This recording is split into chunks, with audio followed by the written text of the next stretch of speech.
Congratulations, Scott. After 20 minutes, did you think you're going to have, for once, a relatively calm afternoon? After 20 minutes, I thought we should have, but we let him back in the game, and it's only one criticism I've got of the group, really, that we let them back in the game. You know, they've lost 6-0 on Tuesday night, and they go 2-0 down on 17 minutes, or 16, 17 minutes, whatever it was. We should really stick the knife in then, and we don't. We let them back in, and then it becomes an anxious game when it doesn't need to be, you know.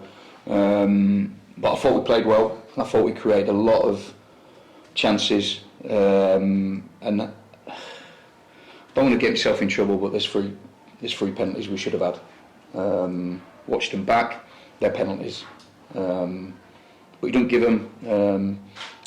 Listen, it is what it is, and we're disappointed with that, but we win the game anyway. So there should have been more goals for sure, like we've spoke about in previous kind of interviews.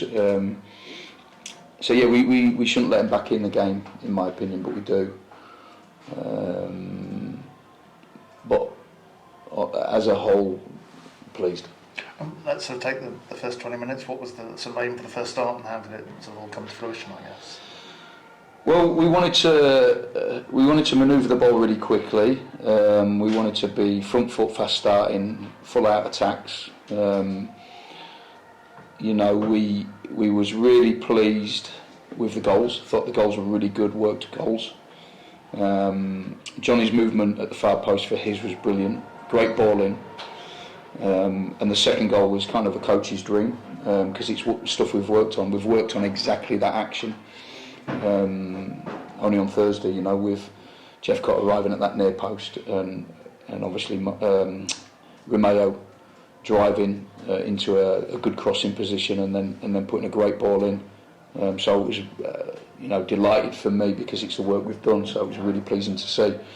But like I say, the lads done well today. I thought they passed it nicely. We played well, but I felt that we let them in obviously with their goal. The easy thing for me to say, who knows if it's the right thing or not, is did they sort of switch off, or did they sort of subconsciously relax after that good start, thinking perhaps they got it done? One word I used before the game was complacency. I didn't want that to be a part of our game today. I wanted us to be really professional, aggressive, and do everything right. And I felt we did, but I felt at 2-0 we probably relaxed a little bit at the wrong moment, and we didn't defend before the free kick that they put in. We didn't defend the moment before that, and then we certainly didn't defend the second phase off the free kick, and we allowed them to get in. We should clear our lines. We don't. But listen, we were good for most of the game. In fact, pretty much all the game. I thought we were good today. What did you make of the whole sort of Baudry-Umar confrontation? Because I saw a lot of Matt Baudry's torso. There seemed to be an awful lot of shirt pulling going on from both parties. Yeah, but that's kind of normal, isn't it?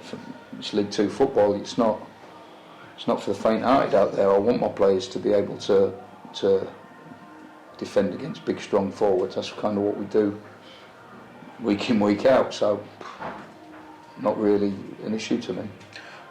So Bradford and Mansfield next. How much do you think the next 7 days tells you about where you might finish? Listen, they're two tough games on the road. We'll be in tomorrow to recover. There'll be a group training, and we'll do everything right in order for us to pick the right team as well, to go and try and get a result up at Bradford. And are you sensing a kind of rhythm in the side, having gone for an unchanged team again? There's a rhythm, but you know, like I've said before, it's the next sort of like 7 days is really difficult now because we've got a long journey to Bradford. We've got kind of players in there who are, you know, have had a tough game today. So we'll have to assess and make sure we pick the right team. Fingers crossed you do. Thanks, all. Thank you.